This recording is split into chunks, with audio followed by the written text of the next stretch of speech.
Hello, Dr. Nabil. How are you? Hi, how are you? I'm I'm good, good. thank you. Thank you very much. Best of luck for your today's workshop. I created polls, but I cannot see the option here. What are the options you need to see? We're here to help you. Just tell me exactly what are the options and directly we will help. There is all the options except the polls. Sorry, you need the polls. So you need the polls. Yeah, I created 4 polls. You created 4 polls and you need from the IT department to, you just send the link and directly the participants will answer. No, I thought I am going to see it in my Zoom, in my account. No, because It doesn't work like this. It's okay. that's okay. Thank you. Thank you. Best of luck for you. We have around 132 participants yet. That's amazing. Oh my God, so there's no need for breakout room. Yeah, no need for It breakout. will be You too cannot much. handle it. will be No too much. worries. It will be a good workshop. Thank you. So within 2 minutes, we will start. We will wait 2 minutes, Dr. Nabil. Okay, no problem. That's amazing. We have 148 right now. That's a good number. I think the chat box, everyone is welcoming. Good morning to everyone. You have from different countries. That's amazing. Good morning, everyone. Dr. Nabil, they are asking after you present, they can have the presentation and all the documents that you will present. If yes, just tell them, Yes. please. Can I share them in the chat? Maybe they can send their mails and directly will share it via their mails. Then I send it to you, right? Okay, that's amazing. You have from different countries, from Egypt, Jordan, from UAE, from Kuwait, also from UAE. Good morning to everyone. That's amazing. Good morning also from Lamia, Ayat. Hello, everyone. Good morning. Within 1 minute, we will start. Okay. We are sorry we cannot translate it to Arabic. I'm really sorry who's asking for the translation. No, we cannot. But if you want, you can join other workshops that are in the Arabic language. And you can stay on. I will share the presentation to everyone. Okay, that's amazing. Thank you. Appreciate your hard work. Okay, share. Okay, that's amazing. It's 12 o'clock. So I will start by saying welcome to the distinguished annual event, the Queen Rania Teacher Academy Forum 2025, held under the theme Education for Tomorrow, Fostering Citizenship and Values in a Changing World. We are delighted to have you with us and extend our sincere gratitude for your valuable participation in this global education gathering that brings together teachers, experts, and policymakers from around the world. Established in 2009 and in line with Her Majesty Queen Rania Al Abdullah's vision, QRTA is a nonprofit organization committed to supporting and empowering educators with the skills needed to nurture and lead future generations. The Academy remains committed to providing innovative, high-quality professional development programs in Jordan and the Arab world. The QRTA Forum stands as one of the Academy's most prominent annual initiatives, offering a platform for educators, researchers, and education leaders to exchange experiences, discuss emerging challenges, and inspire meaningful change in education. This year's forum focuses on strengthening citizenship and values through education, featuring key themes such as active citizenship, education for sustainable development, digital citizenship, teaching and learning, and educational leadership. Before today's session begins, we would like to remind you that certificates of attendance that we're asking a lot about it will be provided, and we invite you to complete the survey, the feedback survey shared at the end of the event to help us continue improving our future events. Please allow me to introduce Dr. Nabil Morshid, Chief Researcher and Consultant at Exosomatic, with over 20 years of experience in AI, teaching research, and academic quality and accreditation. He focuses on helping education sector integrate artificial intelligence, data analysis, quality assurance, strategic planning, and sustainability to enhance education equality and excellence, driving progress toward a sustainable future. Welcome, Dr. Nabil. The floor is yours. Okay. Good afternoon, everyone, and thank you for attending this session. I hope I'll make it interactive as possible. I was planning to have polls, but it should have been through the IT. And because of the high number, impressive number, it will not be possible to have a breakout room. but I will try to make it as interactive as possible. That's This amazing. workshop will focus on strategic planning, quality assurance, integrating AI and data analytics, and then sustainability into the educational system at the school level. As Ms. Summers said, I have, the opportunity to work in Brazil, Germany, and the UAE. Now I am in the UAE. My experience is electrical engineering, for industrial informatics, and then artificial intelligence. In the last 8 years, I was director of quality assurance in 2 universities in the UAE. So I am, you could say, my mindset is focused on improving the operation of a school or university. Uh, the problem statement that I focused here is that according to some survey, many schools, even university, they look at KI sustainability as a compliance, which means paperwork. Quality assurance is not a compliance, it's a process, but because of it comes from the higher level imposed on the schools, so you look at it as compliance. I am trying to focus here to show it the importance of quality assurance. Another survey is that over 80% of schools fail to use data for planning and decision rely on intuition. This is done by the UNESCO.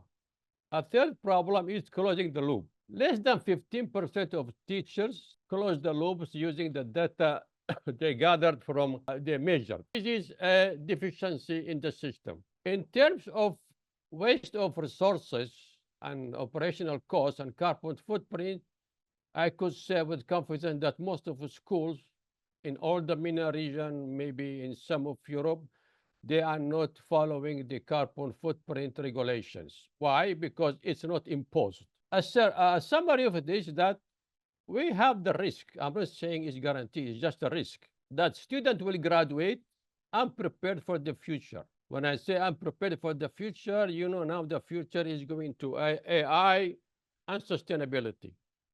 So the question becomes, how do we move from paperwork to practice and then use AI and data and sustainability into a measurable change? So the goal of the workshop becomes to empower schools and leaders and educators to integrate ESD, Education for Sustainable Development, and OKR planning, which I will introduce you with some examples, and the quality assurance and institutional framework. Also, you will see some examples. AI and data informed with some examples. Now, the impact of this is that to build a network of sustainability-focused leaders, educators, schools, and then to initiate a measurable environment and social change in line with the QRF, this Queer Rania framework. Now, what you will learn in this workshop, you will have a clear roadmap to embed sustainability, AI, and data analysis into the institutions through the examples I am going to share with you, and then the practical tools of using OKRs.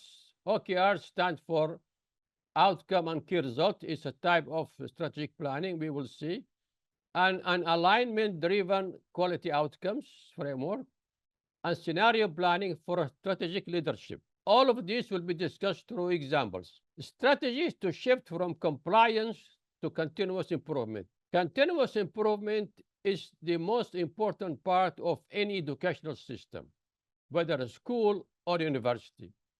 The concept is that continuous improvement does not stop, which means we all adjust, monitor, adjust, improve. And the final idea is that to build a future-ready, equitable, and resilient school for students to in the future when they join a university, because university also are changes. I divided the context into two parts. The first part is discuss ESD, a simple overview of Foresight. Unfortunately, we cannot have group activity. because of the high number of the participants, which I'm very glad that you are here. In part two, we will discuss all the items from quality and excellence, OKR planning, quality assurance and effectiveness, and case study. This will be discussed in detail, AI and data analytics and sustainability. And I will give my view of the strategic plan to build the score of the future. First part is the fundamental of the future of school, which is the education for sustainable development. ESD is a UNESCO response to the challenge that we are facing in our climate. So it is a holistic and transformative set of approaches and procedures for the education to empower students with the knowledge and skill and competency and attitude for a sustainable future. Now, sustainable future in 5 years, 10 years, 15 years, all the future will change as the technology also changes. So why the SD matters? It prepares our students for a responsible and environment, social and economic well-being. When we prepare our students at the school level for AHD, we guarantee that they will go to a future prepared with all the values they need at the university level and also and beyond. It's foster critical thinking and most importantly, citizenship and foresight. The key focus of AHD is sustainability principles. In this principle, we always tend to teach about the environment protection, social equity, economic value, and integrational justice. Students nowadays at many schools in the MENA region and beyond, they are aware of this, especially the Gen Z or Generation Z. And then the critical thinking problem, it encourages students to look at the problem, at the complexity of the problem, analyze it, and see the global challenges with respect to climate change and poverty and equity. So when students today prepare through EHD with this concept, in the future, they are aware that there is a risk of climate change if they are not behave accordingly. With respect to value-based learning, it promotes respect, responsibility, empathy, solidarity, and global citizenship. And the last element is the action-oriented education. ASD is always emphasized real-world action because it is connected with the United Nations Development Goals.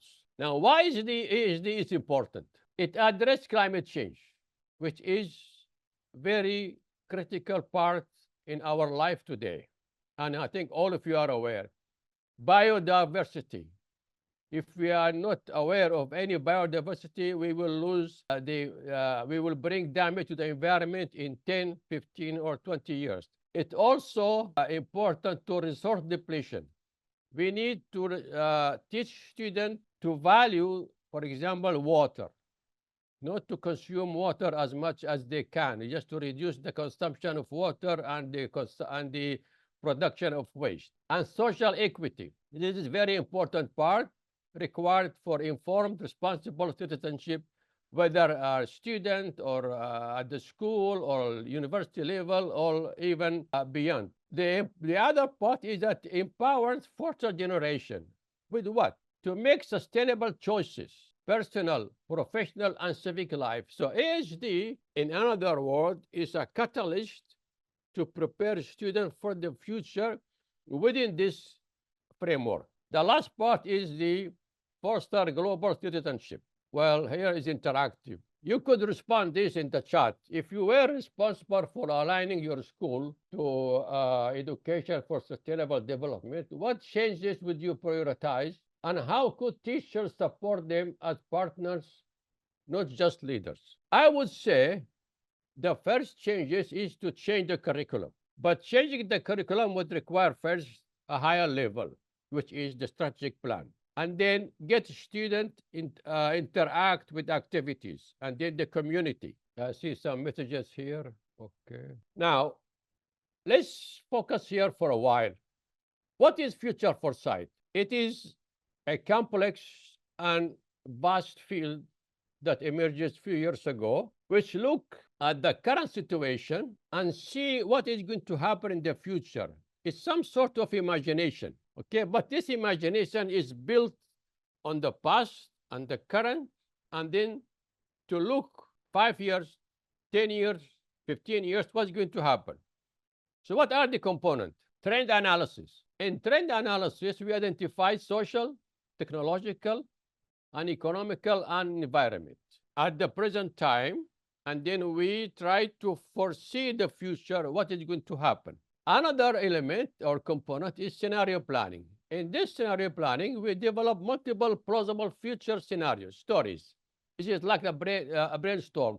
But this scenario planning is based on this element, okay? Under different conditions, like what if we do this, what is going to happen? Horizon scanning. So first, we identify trends, and then we use scenario planning, and then we use horizon scanning. Horizon scanning is that when we agree on a scenario and then we implement this scenario, we should not stop. We should continue horizon scanning. It's a systematic structure monitoring of the emerging technologies in the future that we implemented. So how does it work? The first element is to scan the environment, which means by gathering data on the current trends that affect, for example, education. In my opinion, what affects education now is AI and sustainability. First started sustainability, but now AI took over. Disruptions. AI is a disruptive technology. Innovations. When we implement any technology, we tend to be innovative. And the social shifts, for example, is there any economical shift is going to happen in the future or not? This is all scanning the environment. And then we identified the drivers of change. See, AI, climate change, demographic shift are most influential. In my opinion, now AI is the most influential, then climate change, then the demographic shift. Why I'm saying AI? About 3 years ago, the focus was on sustainability. Everybody was talking sustainability, sustainability. With the emergence of ChatGPT, and then students at the school, at the high school, started using ChatGPT for everything, and it became the focus. It is the disruptive technology. So now people are not focusing on sustainability. It's like they put it aside, but they are trying to focus on AI. And then we develop scenario planning. How we do it? We take 2 or 3 contrasting narrative. For example, scenario 1, and then we make the opposite. What's going to happen? When we have 2 contrasting, then we understand the risk that will happen in the future. And then we ask, what would this mean for education, learner, institution? This question is very important. Once we agree on the scenario or the AI or the sustainability, then we ask this question. So if we decide that AI, how school will be by implementing AI in 10 years, then we should ask, what would this mean for education, learner, institution? Then we make a decision. Here is the problem that most our schools are still, and universities are still lagging behind. Policy, curriculum design. You will hear a lot of companies, they are saying AI-based curriculum design. Don't listen too much because it's still not ready yet. Infrastructure investment, very important. If I am going to base AI on curriculum design, actually, I should start with a policy, a strategic plan, agree on the data. What data I'm going to use in order to design a curriculum based on AI or AI-based curriculum. And what are the pedagogical innovation? So this is the most important part of future foresight when we want to implement in education. Now, this is supposed to be a group activity, but we can here, I can discuss it with you. In this future, now we look at the future. AI supports learning and sustainability. Student lead environment action. Schools are green, equitable, and data This is what we're supposed to go there.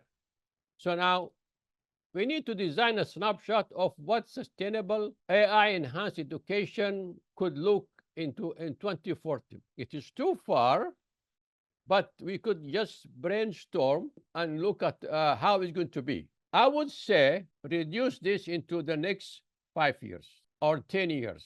I say, maybe you would disagree with me, that AI, if the technology improve, will not replace teacher. It will help teachers at the school and maybe and also at the university level. Teacher will supervise AI. Teachers will guide AI. In what way? To take the data, the feedback from students on certain learning and guide AI on what to behave, on what to do. Until the moment, like 40 years from now, when AI becomes like almost like human, think by itself, has conscience, then maybe there will be some sort of cooperation, because AI now, what you heard about AI, is a large language. Okay? They don't think, but they give you an answer based on the data they have and based on the methodology that was developed to give an answer. Now, here we will discuss what I call it the pillars of quality and excellence in education, whether school or university. There are 5 pillars. Start with strategy. I will discuss OKR strategic planning, which is outcome and key result. And then quality assurance is the shield of quality and excellence in education or universities. Institutional effectiveness, it is how good the education system is. And data, they provide the analytics or the mean of decision. And then sustainability. So first, let's understand quality and effectiveness. Quality is called fitness for purpose. It means when I design a curriculum or a school, when the school designs educational system, does this system meets the requirement of a student? But let's look at it further. Schools prepare students for universities. You agree with me? So schools are bound by the curriculum that is given by the ministries, and this curriculum should be aligned with the need for a ministry based on certain criteria. So quality is the degree to which a product, service, or a process meet and exceeds established standard. In terms of teaching, does the curriculum that we provide in school and the teaching process and all things, is it that it meets the requirement of student, the job market, the university, and the future? It's called quality. Quality assurance is a process to ensure things are done right all the time. So it's the process and policies, practices that the school design and follow during the operation. Every day, to ensure that the quality is consistently planned, monitored, assessed, and improved. This phases is done by the quality assurance. Not here. Monitor, assess, and improve. I've seen some interesting comment here. There is some comment raised about data integrity, and which I agree with all of them, or data bias, and this should be respected when we implement any AI system. It's an interesting observation. Institutional effectiveness is the evidence of achieving an improvement. How? It's a process of assessing whether a school is achieving its mission, goals, and intended outcomes, and using the evidence to improve performance. So I have set a quality. The quality is in the curriculum that we design. We have trained the teachers to deliver the curriculum. We have trained the teacher to design assessment. We measure the student learning. And all of this is defined in this process. Then comes here. We will take the data from student learning. We take the data of teacher performance, and then we will say how good our quality is. Did we achieve what we said we are going to achieve? This is institutional effectiveness. It is an important part in every organization. Now, here is another part which is people are not looking to it. Assurance of quality is different from institutional effectiveness. Once we define quality, define the process to monitor and make sure that quality is achieved, and then we measure how good we are, then we need to provide a proof, which is called assurance of quality. It's the confidence that we give to stakeholders, students, parents, government, employers, and regulators that the school programs and operations meet or exceed required standards. If an educational system can prove this, then this school will be always at the high level of attending quality. Now, what is excellence? So now what is quality now? Well, what is excellence? It's beyond quality. We hear about excellence, excellence, excellence, but nobody talks about quality. Quality comes first, excellence later. It's beyond quality, which is the pursuit of highest standard. Let's say, for example, we said that our teachers will have 75% or 85% of quality of teaching. Once we reach 90, then we have excellence. So it's standard performance. It exceeds the standard, innovation and continuous improvement. In education, excellence refers to outstanding teaching. See, student success. Student success, I mean preparing them for the future in terms of knowledge, skills, or competency. A world-class research, transformative student experience, or social impact. So, in a simple way, quality that consistently surpasses standard. See, it's excellent. Now, another way to look at it, hold on. Another way to look at the quality and excellence is that sustainable schools, first they build quality and excellence on top of quality. Why? Because first we need to understand quality, right? And then we need to monitor quality. If we exceeded the standard, then we have excellence. So bottom line is, think of quality as the floor, that we should not go below it, and excellence are the ceiling that we keep raising to. So one safeguard trust, the other earns admiration. When we say that we have excellence in education, I need first to see, okay, we exceeded the quality. What is the proof that we exceeded the quality? How did we exceed the quality? So education needs both. First to do harm, then to do no harm, and then to do uncommon good. Now, strategic questions. How do we guarantee consistent, equitable learning conditions and verified outcome across every group of student cohort, every semester? I will say this was supposed to be discussion, but you can share your opinion in the chat, but I will give you my experience. The question is how we guarantee consistent. Now, we agreed that we have quality. We set policies that describes quality, which is the curriculum, the method of teaching, the method of assessment. Now it's consistent. This is the process we design. Equitable, that we give to all learners conditions in all areas, and verified outcomes across every cohort. How we guarantee this quality? First, by having a quality assurance process that monitors, assess, improve all the process.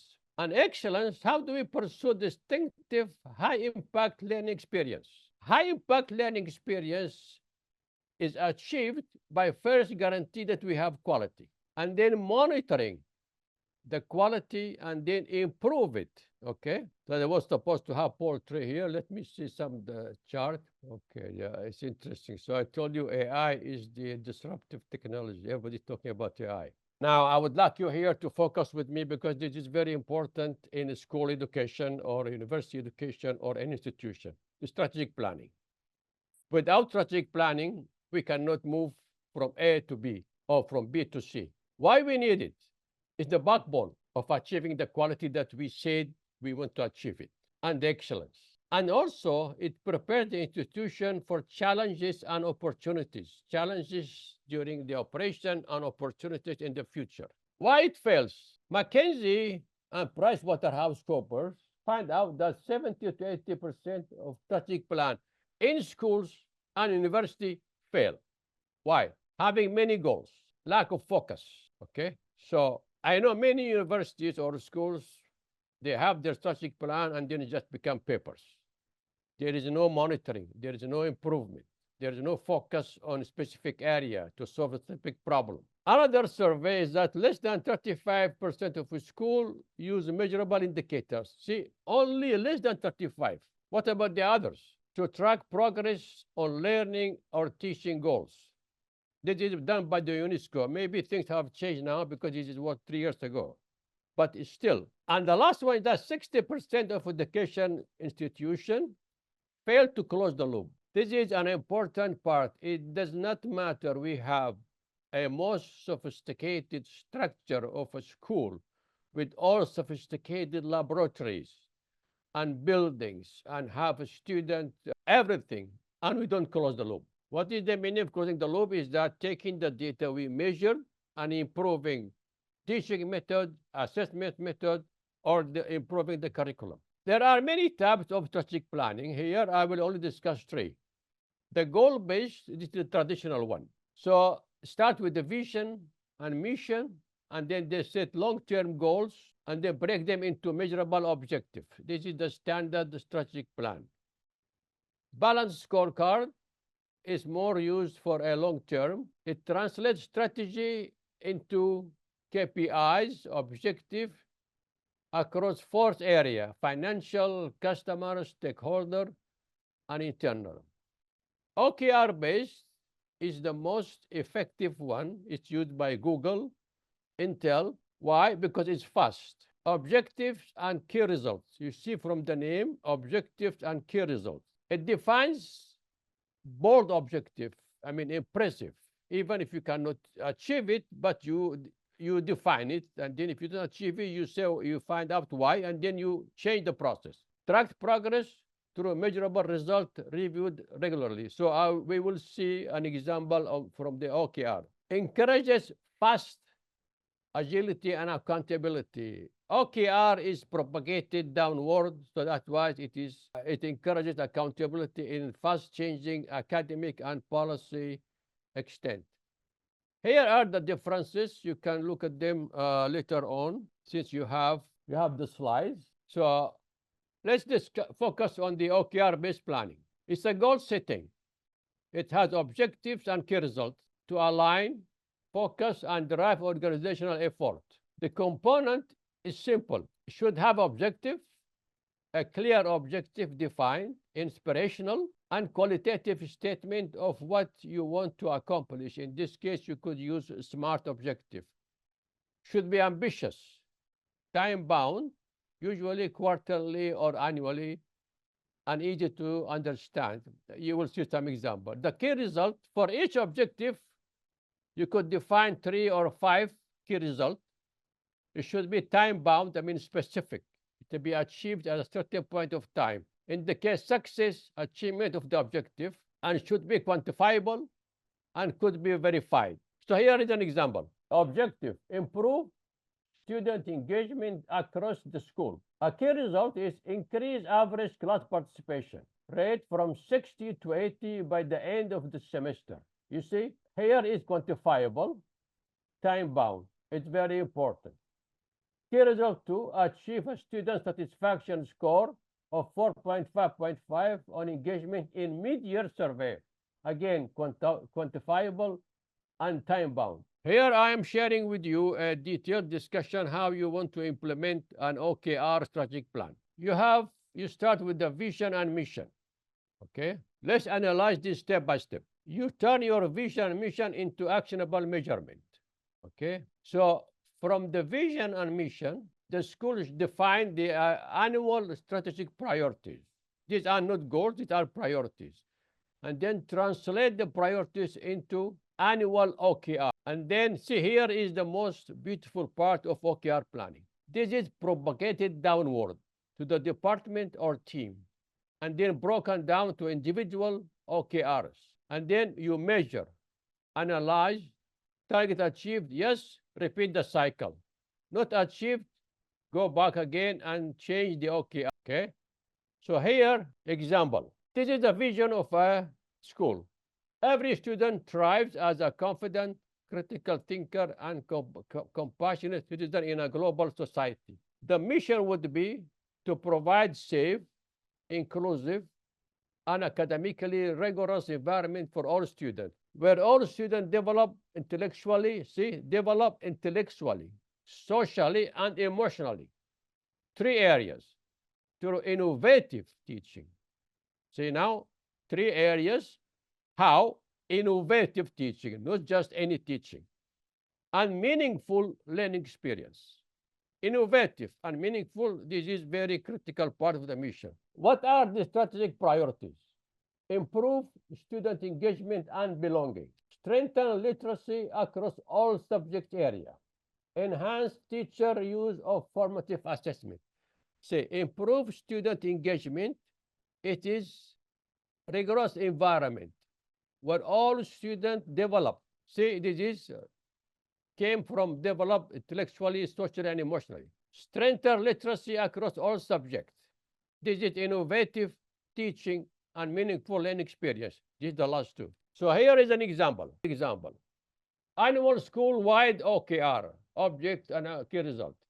Objective 1, foster a culture of student engagement and belonging by June 2026. That's, for example, for next year. KR1, key result, increase average student reported sense of belonging. Baseline, target. Measurement method, annual student climate survey. See, here is that belonging related to the intellectually, socially. Okay. KR2, reduce and excuse absence by 25% compared to last year. Baseline, 12% average monthly, should be less. Attendance record. KR3, ensure 100% of students participate in at least one extracurricular or leadership activity. 65% participation should be 100. Now, you could see here from OKR that it is quantifiable. I want to move from 68 to 85. It doesn't tell you what is the process. That's a different area, but this is just the target. How I'm going to measure, this is the method. Again here, from 12 to 9, attendance record, from 65 to 100. And here is by June 2026, you mean 1 year from now. Now, because it propagated downward, who is the owner? The principal and leadership team. The cycle annual with quarterly check-ins. Now look at the second slide, vertical alignment. And now let's go to the department level. Let's say grade 6 team, objective. You see now there is objective of the that is honored by the principal, and then the objective owned by the grade 6 leader teacher. You can see now the propagation. This helps achieve a good result. So implement at least one student-led discussion per week in all class. Teacher lesson plan. Achieve more than 90% student satisfaction. Peer observation. Conduct bi-monthly advice. So this is just an example how to go downward. And now at the teacher level, let's say Miss Maria Bonita, just any name. 6th grade science. Build stronger student relationship to increase. You see now how is the propagation from the principal to the team leader to the level of the teacher. And this is what makes OKR is very effective. But it needs monitoring. Who does this? The quality assurance. So KR1, learn and use student preferred name and pronouns, conduct relationship building. That depends on the curriculum. Tracking sheets signed off monthly. KR2, and KR3. Cycle quarterly. See, at the principal level, it is annually. At the team level, it is quarterly. Why? Because if it's not reached, then you need to improve it in order to reach the annual OKR.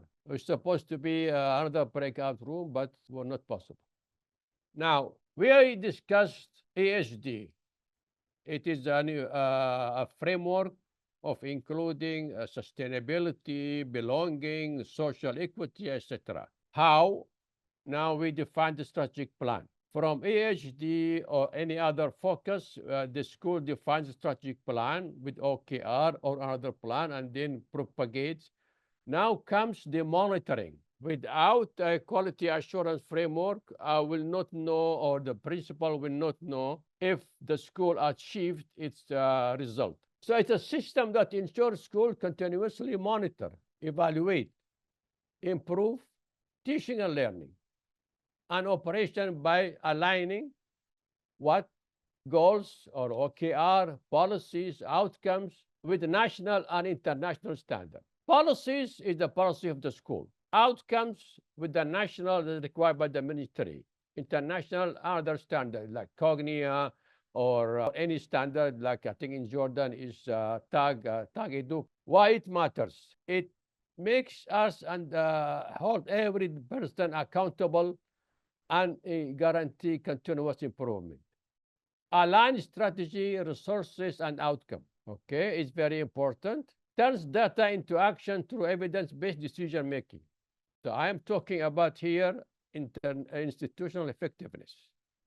Turns data into action to provide evidence decision making. Making school more resilient, transparent, and effective. How? When I have a quality assurance process and institutional effectiveness, I monitor all my processes, teaching at all levels, learning at all levels. I know how we are doing. I know what we achieved. I know the problem we faced. This makes us resilient because I know where the risks are. Transparent, I publish this or the school publish this in the website or through reports. Effective, because I am measuring every aspect of learning, teaching, and administration, and I am proving it. So I am effective as a school, of course. But there are challenges to quality assurance. And here is a survey measured by the World Bank. Principals cannot interpret national assessment data. Why? So many reasons. Statistic, 20% can use data because maybe this 20% have a strong quality assurance framework and institutional effectiveness. Principals lack data interpretation skills. That's in Jordan and then published by Irania Foundation. Why? It's lack of skills, training, understanding what is strategy, understanding what is quality, effectiveness, and data. Teacher use formative data to adjust teaching, only 12% by the USAID. Teacher use assessment data instructionally. In Jordan, only 14%. Why? Because of the lack of framework. Not because teachers are not qualified. No, teachers are qualified, of course. Teachers trained in data use. In Morocco, only 13%. Why? Because the lack of policy. Impact on education, educational quality and excellence. Critical gap in institutional effectiveness. When the school are not aware of its data, its problem, its challenges, then it impacts its effectiveness. Even when data is collected through national tests, classroom assessment and inspections, few educators are trained to or empowered to act on it. Why? Because there's no policy. Again, not because teachers are not qualified. They are qualified, of course. But because there is no policy, there is no quality assurance framework that establish a process of using the data. Without building data literacy at the school level, quality assurance system will remain paper exercise. That is what the survey or the data told us. Disconnected from real teaching and learning. Now, how to assure quality and excellence? First of all is select a strategic plan. OKR is the best. Develop an effective QR framework. Quality assurance, there are many quality assurance systems. We help schools and universities in the UAE to develop a framework. I myself developed 2 frameworks for universities approved by the ministry. So it's not a big problem. It is important to use data. Without data, our decision making will not be effective. Again, we need to close the loop. Once we have the data, analyze it, then we need to make changes. to all areas. One method of quality assurance called PDCA, Plan, Do, Check, Act, or Lean Six Sigma for continuous improvement. Now, here is a framework that I have developed with my colleagues. It's called Alignment-Driven Quality Outcome. If you want to receive a copy, then you could send an email to our company here. So this framework, it starts from a vision and mission, OKR plan, and then goes to quality assurance, effectiveness, learning and iteration, and then repeats. I will show you an example. We did a case study. I cannot mention the name of the school. The school, see here, identified that critical gap. Graduation rates were high, only 58% of students were college ready. Okay, the graduation rate was high, but only about 58% were ready for school, for the college, with many needing remedial courses. Now, here is an interesting part. We helped this school to get some feedback from the university whose students joined them. Okay, so the school launched a comprehensive curriculum redesign to build stronger critical thinking, writing, and real-world problem. We implemented the AQA framework. This framework is for monitoring. Okay, the design of the curriculum is done by the school and the teachers. So what is done? This is the objective: transform the core curriculum to emphasize critical thinking. By June 2025, the key result was revised 100% of grade 9 to 11 because these are the students who are going to the university in 3 years. And math curriculum to include inquiry-based projects and cross-disciplinary writing. Increase percentage of students meeting college readiness. That's the target. And achieve 4.5 average on student survey item. I feel challenged and prepared. This is the target. The design was made, or the implementation was made by the school teachers. I will have to move fast because we only have half an hour left. So the quality assurance activity, curriculum review protocol. See, the quality assurance just provide the protocol for review. It doesn't tell you what to review. Common lesson plan template, instructional coaching cycle, writing across curriculum, and PD attendance, and feedback tracking. The outcome and organizational learning is effectiveness. Benchmark assessment, common writing rubrics, student perception, teachers, etc. Mid-year review findings, we found that students struggled initially with open-ended tasks. The response added scaffolding workshop. Math teacher needed more support with modeling. Response, peer coaching and peer established. Case study, end of the year, the result was good. The objective phase turned the result into insight, enabling evidence-based decision for the next cycle. See the outcome here, and these are the score from 0 to 1. So this is the score achieved. The target was not achieved. 4.2 achieved. So this is 0.97. Now the decision is to review again and continue. Now here we come to AI and data analytics. I will try to move fast. As you know, AI is taking over everything. But when you say AI, AI is an umbrella. But we will only focus on using AI to improve teaching and learning and etc. Data analysis is taking the data and making a decision. It's clear. AI can improve student learning. Why? It analyzes test score, attendance, and homework. This is AI related to data. It personalized decision, personalized support to highlight which topic or skills. Once I measure student performance, then I can, through AI, how? Because students will be interacting with AI. And I get this data from AI, analyze it, and make decision. Feedback loops. Analytics show whether changes in teaching methods improve outcome. See, this is what I have been saying about closing the loop. In teaching, AI can provide classroom insight. How? Analytics combine exam result and classroom engagement data to reveal which teaching methods are working. Professional development. Data identifies where teacher may need training. This is an example.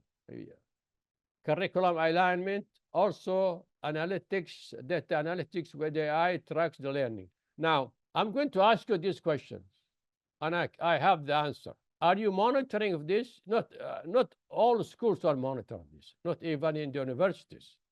If 70% of a student miss the same science question, that signals a teaching or curriculum gap, not student failure. Why? And why we are missing this? Because there is no AI and data analytics involved in the process. If we involved AI and data analytics in the process, I'm talking about AI in terms of making decision and data analytics. AI could detect this, but a human being may not detect it. I cannot say cannot, but may not. What is how AI and data can improve operation and sustainability? Resource monitoring. An AI dashboard track electricity, water, and waste. Having students engaged with AI at the high school and display, when students see real-time data showing their recycling campaign, it makes sustainability meaningful, which is part of the ESG. Sustainability planning, data shows the impact of eco projects, waste reduction, recycling rates, efficiency gains, school save costs. Once a school use AI and data monitor its sustainability impact on the environment, it pinpoints the area where it can reduce waste or reduce electricity, and this will save costs. Citizenship and digital literacy. Look at this picture. When we have a display here showing all student work with all of this data, this means students are digitally responsible, or they are digitally citizen. Learn about privacy, responsible data handling, and digital citizenship. Student empowerment equal active citizenship. When we give students the ability to run their own data in their project, analyzing school energy, proposing solutions, then we made the progress visible, fostering trust across teacher, parent, and student. So this will lead to learning the real meaning of digital and active citizenship, trust, and accountability. Now, students build this system. When we give them the ability, the knowledge, and the skills to monitor the environmental impact of a school and then display this result, they become active citizens, which is part of of this workshop. Now we move to sustainability, the last part. When we say sustainability, everybody has its own vision of sustainability. But in terms of a school, it's a whole approach that includes balanced environment, social, and economic priority. It's not just environment, which is ASD or ASG. It goes beyond awareness, integrates into teaching, operations, and community life. It connects school practice to United Nations Development Goals. So sustainability versus ESG. Sustainability is the goal, creating a future that balances environment, protection, social equity. And ESG is the mean, how we get there. Okay, so this is the scope and the approach. Why we say sustainability is important? Future readiness. I am sure that most of schools now are including sustainability as activities. It prepares students with skill for a changing world. The world is changing. We are moving in 10 years. I don't know how it's going to be. I don't know. Maybe AI will be different. It is, I am an AI since 1995. It was not like AI now. Now AI can help you everything, simplifies the work. In 10 years, how it's going to be, we don't know.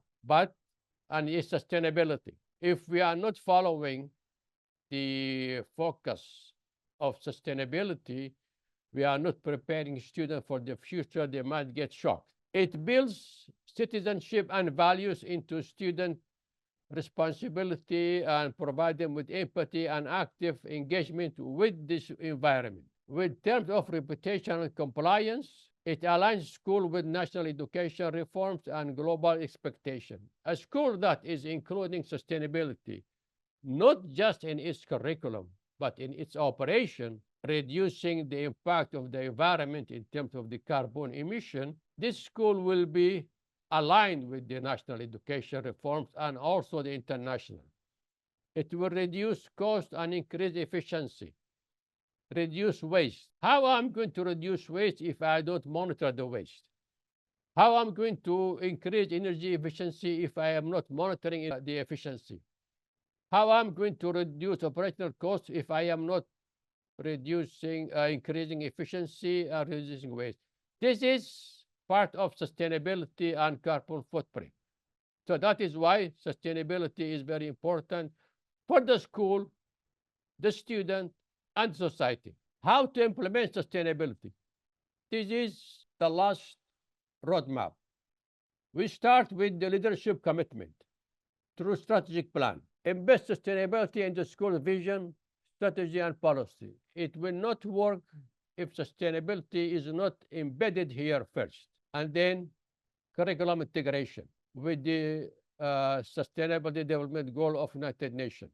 Empowering students, having sustainability clubs, service learning, student-led projects, operational practice. Schools need to monitor and improve energy, waste, procurement, carbon footprint, partnership with the parents, community, and local organizations. I am sure now schools now are more active in AI than sustainability. Operational practice, global impact, protects the planet and future generation, cost savings, reputation, and student learning. In cost saving, it lowers the energy bills and improve resource efficiently. In terms of reputation, it increases the ranking of the school and the community trust. In terms of student learning, inspires sustainable culture and real-world skills. How? Through the activities, through the project, through the student club, through the continuous engagement. Now, you might think that this is not really important, but look at this fact. A ton of CO2, I mean carbon equivalent, emitted in Dubai, Berlin, or New York, it affects communities in Bangladesh, Sub-Saharan Africa, and Pacific lands. This is the gravity, the seriousness of the problem if we are not monitoring our emissions. And this is why school must cut carbon emission. This is my vision of a school of the future. Strategic priority, leverage AI and data analytics is very important. AI will take over teaching and learning as a collaborator. It will not replace teacher, not now, maybe in many, many years from now. Enhance teaching, learning, and leadership design. We use intelligence system and real-time data to personalize learning, improve outcomes, and derive evidence. Oh, they're asking, how can we get the presentation? Dr. Nabil, I sent it for all of I you. think, we can send it later.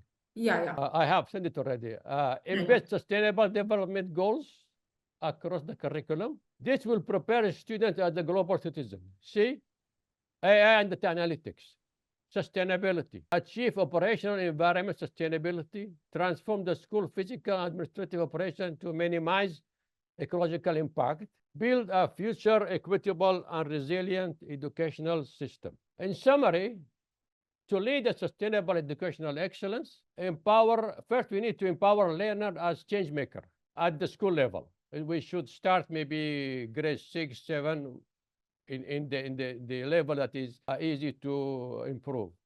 Through education for sustainable development, which is AHD. We need to use quality assurance and institutional effectiveness framework as a culture of excellence, not as a compliance or paperwork. Culture of excellence. Why? To transform compliance-driven process into dynamic cycle of reflection. Believe me, if a school start from here and have this framework, the school will know with align its vision with impact using an object and key result-based strategic planning. This framework is optional. You could use any other framework, but we can help school to implement this. The important part is to turn data into action. It doesn't matter. I know most of schools have many large amount of data. student attendance, student feedback, grades. But the problem is you need to have an AI system that reads into the data, analyze the data, and gives you a pattern, gives you decisions. And then when we implement all of this, maybe we will have a future-ready schools that integrate sustainability into curriculum, operations, culture, and creating all the students ready for the future. Together, we can build whatever we want by planning, monitoring, improving. The journey begins in the classroom. All of us learn in the classroom. And I would like to thank you for taking this first step with me. And if you need any information, you have my email here. If you need our framework, we can send it to you. And I am going to. So thank you, Dr. Nabil, for a beneficial workshop. It is amazing and valuable. We will open the floor right now for our audience for any questions or reflections. Kindly raise your hands and directly I'll start taking the questions. Just I know there is there is one question in the chat box. How do we design assessment methods that move beyond measuring knowledge of sustainable to evaluate students' effective collaboration and decision making? Please answer, Dr. Nabil. It will start by having, as I said, an effective strategic plan. Okay, define objective with OKR, and then define the process of quality assurance. Okay, to monitor the process, define the process. Quality assurance is nothing more than process. And then the institutional effectiveness, you will need to measure the data. Okay, measure the data from all the activities, and then analyze the data and make decision, close the loop. If you are going to design, for example, for sustainability, you need to specify what are the data you will monitor for sustainability. Amazing, amazing. Thank you, Dr. Nabil. There is a question also from Marwa. Marwa, you can unmute yourself and ask the question directly. Can you hear us, Marwa? Just unmute your microphone and directly you can ask the question. Yes, thank you, Doctor. I wanted to know about, we had a good discussion about institutional QA and the data analysis. Do we follow the same guidelines if we're talking about individual quality assessment? For example, as teachers, when we have our observations, I would like to have my own set of goals that I could have achieved this semester. How do you show that to your management using all the data analysis? Can we use that for an individual purpose as well instead of institutional only? There is an echo. I could not hear you very well. Are you able to hear me now? Repeat the question one more time, my dear. Are you able to hear me clearly now, Dr. Nabil? Yeah. Please just repeat the question one more time. My question was that we had a very insightful presentation talk about institutional QA. I was wondering if we could use the same guidelines if we are talking about it from an individual perspective instead of the whole school. For example, how do I, as a teacher, reach my goals for continuous improvement? Can we use the same data analysis, the same OKR, and show it to our management from an individual perspective? Yes, you can use it, but it is better. Let's assume that the school doesn't have OKR and you want to have your own OKR and institutional effectiveness, right? Yes, like I wanted to know if this was applicable on an individual level as well. Yeah, okay. So you will design your own objective, first of all. What you want to do. Let's say improve student grades in your math, in your course, for example, correct? Now, this will be your objective. Yes. And then you will design the OKR. During your course, let's say it's 3 months, and you have quizzes, you have midterm, you have final, correct? Okay, so Yes. you will design, first you will design OKR for the quizzes. And then you will design OKR for the midterm. Then you will design OKR, or you write OKR for the final. You have a previous data from another student, correct? And then Yes. your this previous data is your value assets. Use it to direct and improve your teaching for the new student. Okay, you need to look, for example, you have all the exams, you have all the quizzes. It's a lot of work, but will be your past data.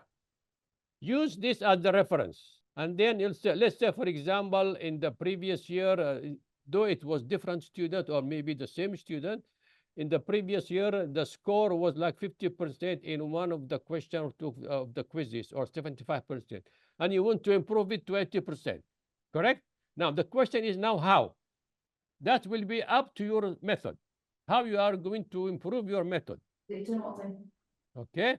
So you break it first with the objective and OKR, and use the previous data as your reference, and then you say, okay, I want this semester and the quizzes of, let's say, subject ABC, that student get 80% or 85%, the average. Now, don't repeat the same question you gave last year. Maybe you modify, but make it the same level of complexity. If you increase the complexity, then you are not measuring with the past. If you lower the complexity, then you are not measuring with the past. So you need to make the same level of complexity in order to have a good comparison. And then start, okay? It will, and then monitor. Maybe this semester you will improve, but then you need to know how you are going to change your method of teaching in the class, or asking for quizzes, or designing the questions. So Amazing, that means this amazing. Thank you very quality much. assessment can happen at a micro level as well. Sorry, Yeah. Marwa, we have another question from Asil. Thank you Thank you very very much, Marwa. We have a question from Asil. Asil, would you like to unmute yourself, or I will read the question? How can AI helps us promote sustainability in education and daily classroom practice? Asil, if you want to unmute your microphone, we can hear the question again from you. So, how can AI helps us promote sustainability in education and daily classroom practices? AI can be used in any areas. Okay. In sustainability, if you say sustainability at the level of operations of the school, we are talking about the carbon footprint. Okay. Now, AI at the school level, once you implement or you know your carbon footprint report, you can use AI and data to improve, for example, reduce waste. You can use it to monitor the energy efficiency. You can use it to reduce the water consumption, but you will need to use the data that you have before and after, and use AI to analyze the data. Thank you very much, Dr. Nabil. We're really sorry we ran out of time. Thank you for the very beneficial workshop. We would like to conclude this inspiring workshop at the Queen Rania Teacher Academy Forum 2025. We extend our heartfelt appreciation to all participants for your active engagement and insightful contribution. We hope this experience has enriched your perspective and equipped you with ideas and tools to foster values-based education in your schools and communities. You will receive your certificate for sure of attendance via mail soon, so just to check your mail. And we kindly encourage you to complete the feedback survey to help us enhance our future events. Thank you once again, Dr. Nabil. It was a really an amazing and beneficial workshop. Enjoy the rest of our forum. Thank you very much. Thank you very much. Thank you all. Thank you. شكرا يا دكتور. Thank you.